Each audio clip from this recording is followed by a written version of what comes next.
Brands है, luxury brands जो है, अभी लग्जरी ब्रांड्स जो है जैसे गुची हुआ, शनेल हुआ, या फिर अपना रोलेक्स हुआ, हाँ, तो ये ब्रांड का एक कंसिस्टेंसी है और उनका मार्केट भी एक कंसिस्टेंट लेवल पे है कि वह those people are buying that product, वही पीपल उनको रिपीट हो रहे हैं और वो बाय कर रहे हैं। और एक ब्रांड है जैसे कि कोई लो कैटेगरी का ब्रांड है और उन दोनों के बीच वाला एक ब्रांड आता है, ओके। तो ये ब्रांड की जो कैटेगरीज है, ओके, जैसे टॉप ब्रांड है, लग्जरी ब्रांड है, लग्जरी ब्रांड ने लग्जरी सेगमेंट को मेंटेन करने के लिए क्या क्या चीज़ें करना चाहिए या उनने कैसा सक्सेसफुल बने हो? देखिए, इसके पीछे ना कई चीज़ें जाती हैं। एक, कुछ कैटेगरीज में कंट्री ऑफ ओरिजिन बहुत बड़ा रोल प्ले करता है, एंड देयरफॉर अब तो खैर जियो टैगिंग और वो सब हो गया हुआ है। तो for example most of these brands that you mentioned come from France, yes, right, and Milan, Italy, design centers of the world in a way. तो एक शैम्पेन है, अब शैम्पेन क्योंकि फ्रेंच प्रोडक्ट है तो French value in terms of champagne एक reason का ही नाम है जहाँ से आने वाले को आज अपन शैम्पेन बोल सकते हैं, बाकी को नहीं बोल सकते। वैसे स्कॉच का है, एटसेट्रा एटसेट्रा। अब डिज़ाइन टर्म्स में Milan has played that role. तो कुछ तो बेनिफिट्स ये हैं of the reason that they come from, because they already have a very strong brand for luxury category. Yes. Something coming out of India as a luxury brand would become a little more difficult, will take some more time for some more evolution to happen. तो कुछ तो ये benefit हो जाते हैं. दूसरा benefit ये है कि दूसरा मतलब आपको लग्जरी ब्रांड में एक एलिमेंट ऑफ स्कैरसिटी तो रखना पड़ेगा. वो स्कैरसिटी और प्राइसिंग से अचीव करते हो आप कई हद तक, तो कि प्राइसिंग ही इतनी रखते हो कि उसकी मास डिमांड ना क्रिएट हो पाए. अभी जैसे एक एग्जाम्पल मेरे दिमाग में आ रहा है, बर्बरी ब्रांड. बर्बरी, यस, हाँ. It use to be a luxury brand once. Then what happened कि अमेरिका में, सॉरी यूके में वो चेक इतना पॉपुलर हो गया कि वो डुप्लीकेट बहुत होने लग गया. यस. तो एक अगर ओरिजिनल होता तो उसके पीछे 100 डुप्लीकेट होते. और डुप्लीकेट जो है वहाँ के ये जो लोअर क्लास के जो उस समय उसको शैव्स बोलते थे, चैव्स, वो पहनने लगे, चारों तरफ वही दिखने लगा. तो जो एक्चुअल बायर था वो घबरा गया. ये तो कचरा लोग पहन रहे हैं, लोग नहीं बोलना चाहिए मतलब वो भाषा में, but everybody is wearing that. Every मतलब जो जिनको अच्छी नजर से नहीं देखा जाता वो भी पहन रहे हैं. तो बड़े बड़े स्टोर्स ने मार्क्स एंड स्पेंसर वगैरह उनको रखना भी बंद कर दिया बर्बरी को. So then a new designer was brought in, जिसका नाम अभी मैं भूल रहा हूँ, मैंने उस पर रील की हुई है. तो उसने सबसे पहले क्या किया कि उसका प्रोडक्शन ही बंद कर दिया. नो मोर चेक्स, बर्बरी चेक्स बंद करवा दिया.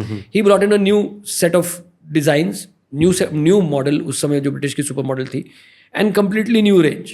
वहां से उसने लाइफ शुरू की और उसके करीब 12 साल बाद या 13 साल बाद उसने वापस से वो चेक्स इंट्रोड्यूस किए. उसको उसने पहले खत्म किया कि चेक्स से मतलब बर्बरी ही नहीं है, क्योंकि बर्बरी अब चेक्स नहीं बनाता है. तो ये लग्जरी आइटम के साथ जो रिस्क होता है वो ये वाला भी होता है कि उसकी कॉपी, आजकल तो आईपी के कारण काफी डिफिकल्ट है, पर एक टाइम पे नहीं था. इंडिया वगैरह में आज आईपी लॉज इतने अच्छे नहीं है, तो स्ट्रीट पे आपको सारे नाइकी और ये एडिडास सारे डुप्लीकेट्स मिल जाते हैं, ड्यूप्स जिनको बोलते हैं. पर ये चीज को काउंटर करना, कंट्रोल्ड एलिमेंट्स मार्केट में देना. आप एक साधारण शॉप में जाओगे अगर अपनी वाइफ के लिए पर्स खरीदने, तो इतने सारे बैग्स होते हैं, भरा होता है पूरा, ये भी, और आप वही एक लुई वुइटन में जाओगे तो 5 पीस रखे होंगे, बाकी खाली जगह होगी. तो ये उसका प्रेजेंटेशन का style. So how they sustain, luxury brand market में सस्टेन कैसे करता है फिर, मतलब how they makes money, good money? Because they sell it 100 times the price of the normal. Ultimately एक बैग जो आप क्रॉफर्ड मार्केट में 200 रुपए का खरीदते हो, वो 5 लाख रुपए का बेच रहा है ना, तो कितने बैग बेचने पड़ेंगे आपको 5 लाख रुपए का होने के लिए? ओके. तो प्राइसिंग का डिफरेंशियल इतना बड़ा है कि एक बैग में उनको उतना पैसा मिल जाता है. So they don't have to sell as many in numbers at the price that they sell. So एक normal car, if for example is at 4 lakh of rupees and a Mercedes sells just 1 crore rupees, they have to sell just one car, whereas this guy will have to sell how many to make 1 crore? तो वो numbers game नहीं रह जाता any more than pricing game. हाँ.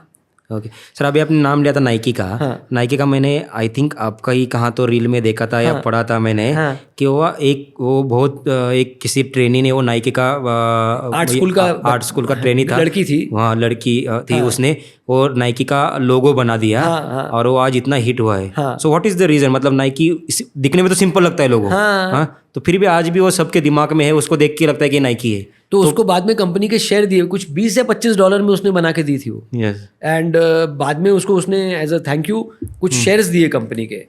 But मैं लोगो तो एक चीज़ है ही है उसमें, डेफिनेटली है लोगो, वो नाइकी का लोगो आज भी सूश है और पेनिट्रेट हुआ है दिमाग में, वो देखते ही लगता है कि लोगो है। पर मतलब कंपनी ने और भी बहुत सारी चीजें सही की, तब जाके भी वो लोगो इतना पॉपुलर हुआ।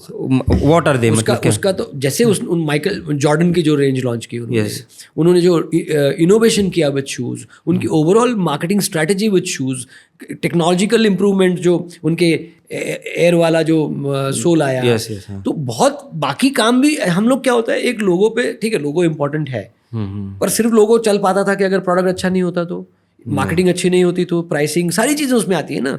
फिल नाइट की अगर आप स्टोरी पढ़ो तो अमेजिंग स्टोरी है। तो logo was one part, yes, but उसके साथ में उन्होंने जो बाकी चीज़ें की वो कोई कम नहीं थी। माइकल जॉर्डन को शायद एडिडास ने रिजेक्ट कर दिया था, then he picked up, they might have regretting forever, ठीक है ना।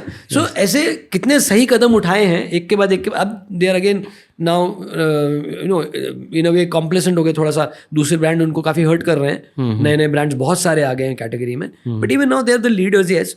तो एक सिर्फ लोगों को क्रेडिट कर देना पूरी कंपनी के सक्सेस के लिए is not right. There are so many things that have gone right have been done right by the company to be able to come to that stage.